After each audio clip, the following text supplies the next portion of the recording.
Assalamualaikum warahmatullahi wabarakatuh. Perkenalkan nama saya Gita Banca Asmita, NIM 2003006. Hari ini saya akan menjelaskan atau memaparkan tentang menyimak. Apa sih menyimak? Hakikat, menyimak adalah kegiatan meresepsi, mengolah, serta menginterpretasi suatu permasalahan dengan melibatkan panca indera seseorang. Menyimak berhubungan dan bermanfaat dengan menyimak dan berbicara, menyimak dan membaca, berbicara dan membaca, serta ekspresi lisan dan ekspresi tulis. Untuk manfaat menyimak yang ada 7. Yang pertama adalah menambah ilmu pengetahuan dan pengalaman hidup yang berharga bagi kemanusiaan. Yang kedua, meningkatkan intelektualitas serta memperdalam penghayatan keilmuan dan khasanah ilmu kita. Yang ketiga, memperkaya kosakata kita. Keempat, memperluas wawasan. Kelima, meningkatkan kepekaan dan kepedulian sosial. Keenam, meningkatkan citra artistik jika yang kita simak itu merupakan bahan simaan yang isinya halus dan bahasanya menarik. Ketujuh, menggugah kreativitas dan semangat mencipta kita untuk menghasilkan ujaran-ujaran dan tulisan-tulisan yang berjati diri. Untuk tujuan menyimak ada 8. Yang pertama adalah menyimak untuk belajar, yakni agar ia dapat memperoleh pengetahuan dari bahan ujaran sang pembicara.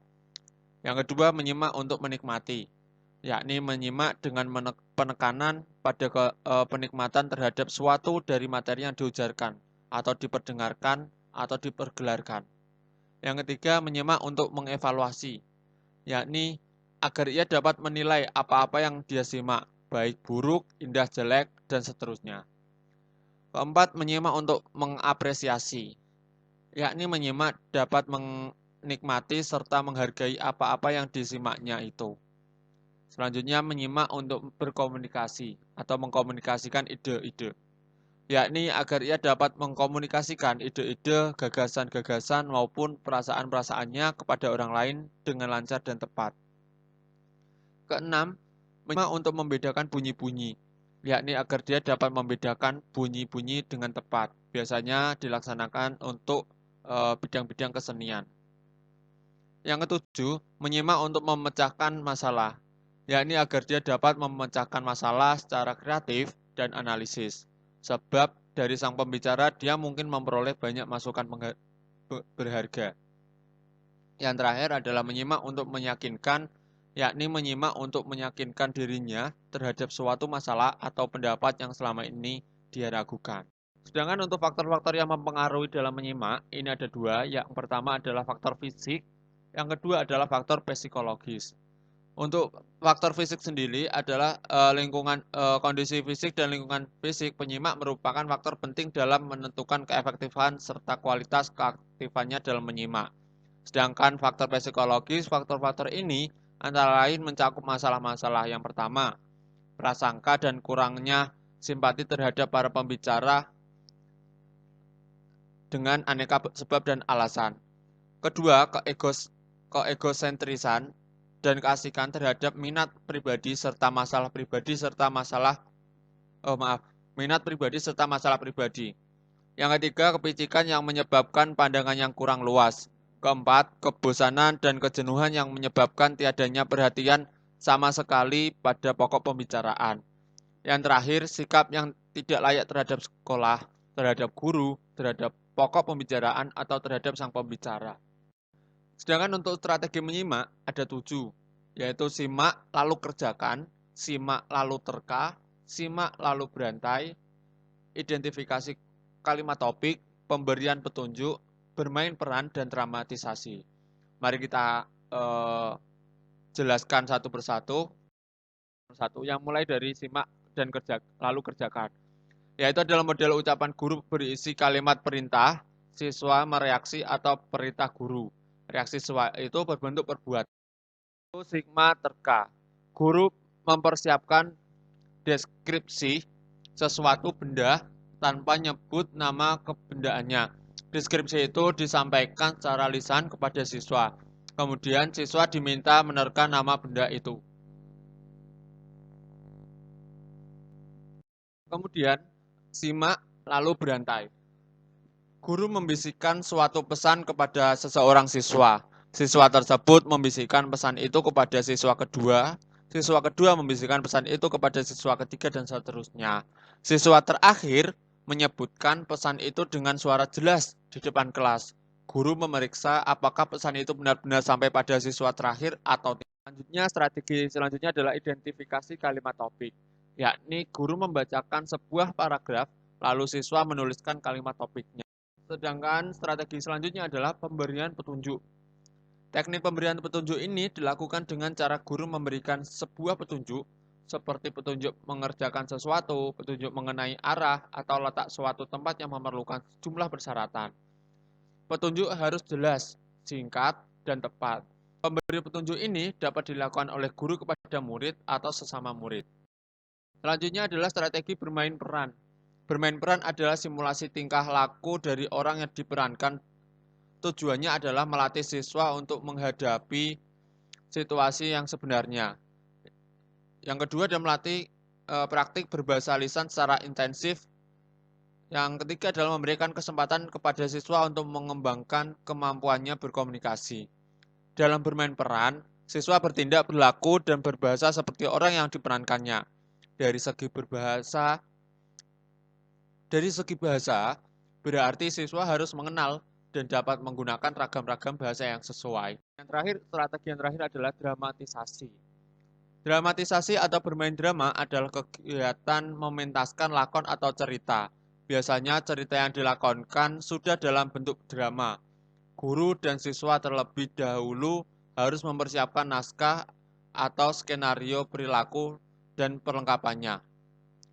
Melalui dramatisasi, siswa dilatih untuk mengekspresikan perasaan dan pikirannya dalam bentuk bahasa lisan. Menyimak informatif. Jadi menyimak tadi ada dua, yaitu hakikat menyimak dan menyimak informatif. Menyimak informatif adalah salah satu cara untuk mendapatkan informasi. Salah satunya adalah melalui kegiatan menyimak. Pada kegiatan ini, kita akan membahas tentang jenis-jenis menyimak yang dikelompokkan menjadi dua, yaitu berdasarkan situasi, dan yang kedua adalah berdasarkan intensitas. Mari kita paparkan mulai dari berdasarkan situasi menyimak. Berdasarkan situasi, ini terbagi menjadi dua jenis, yaitu yang pertama adalah menyimak secara interaktif, yaitu menyimak dengan melakukan tanya jawab dengan pembicara atau dengan penyimak lainnya, seperti tatap muka dan percakapan di telepon. Sedangkan menyimak secara non-interaktif adalah menyimak yang tidak disertai dengan tanya jawab atau interaktif antara pembicara dan menyimak, seperti menonton TV, mendengarkan radio, dan mendengar khotbah. Sedangkan untuk berdasarkan intensitas, menyimak intensif adalah kegiatan menyimak dengan sebuah perhatian, ketentuan, dan ketelitian sehingga menyimak memahami secara mendalam. Jenis menyimak seperti ini dibagi atas beberapa jenis, yaitu ada 6. Yang pertama adalah menyimak kritis, introgratif, penyelidikan, kreatif, konsentratif, dan selektif. Menyimak kritis bertujuan untuk memperoleh fakta yang diperlukan. Penyimak menilai gagasan, ide, informasi dari pembicara. Contoh, orang yang menghindari seminar akan memberikan tanggapan terhadap isi seminarnya. Untuk menyimak interogatif adalah merupakan kegiatan menyimak yang menuntut konsentrasi dan selektivitas. Pemusatan perhatian karena menyimak akan mengajukan pertanyaan setelah selesai menyimak. Contohnya, seseorang yang diinterogasi oleh polisi karena telah melakukan kejahatan. Yang ketiga adalah menyimak penyelidikan. Jenis menyimak dengan tujuan menemukan. Contohnya adalah seseorang yang masih diduga telah membunuh orang lain sedang diselidiki oleh polisi dengan mengutarakan beberapa pertanyaan yang harus dijawab. Maka, polisi melakukan penyelidikan saat sang tersangka menjawab. Sedangkan untuk menyimak kreatif, mempunyai hubungan erat dengan imajinasi seseorang. Penyimak dapat menangkap makna yang terkandung dalam puisi dengan baik karena ia berimajinasi dan berapresiasi terhadap. Selanjutnya menyimak konsentratif. merupakan kegiatan untuk menelaah pembicaraan hal yang disimaknya. Hal ini diperlukan konsentrasi penuh dari penyimak agar ide dari pembicara dapat diterima dengan baik. Contohnya, saat mahasiswa melaksanakan tes TOEFL, sesi listening yang melakukan simak konsentratif agar dapat memahami maksud sang pembicara dengan tepat. Selanjutnya adalah menyimak selektif. Kegiatan menyimak yang dilakukan dengan menampung apresiasi dari penutur atau pembicara dengan menyeleksi dan membandingkan hasil simak dengan hal yang relevan. Contohnya adalah menyimak acara televisi dan memilah-milah mana yang boleh ditonton oleh anak kecil dan mana yang dilarang. Sedangkan untuk menyimak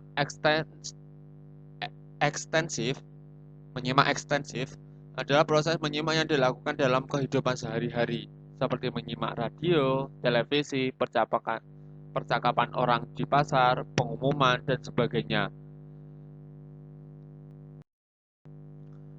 Nah, menyimak ekstensif adalah proses menyimak yang dilakukan dalam kehidupan sehari-hari, ya, yaitu dapat dibagi menjadi 4.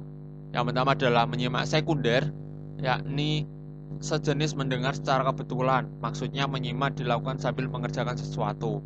Yang ketiga adalah menyimak estetik, yakni menyimak duduk terpaku menikmati suatu pertunjukan, misalnya lakon drama, cerita, puisi, baik secara langsung maupun melalui radio. Menyimak pasif merupakan penyerapan suatu bahasa tanpa upaya sadar yang biasanya menandai upaya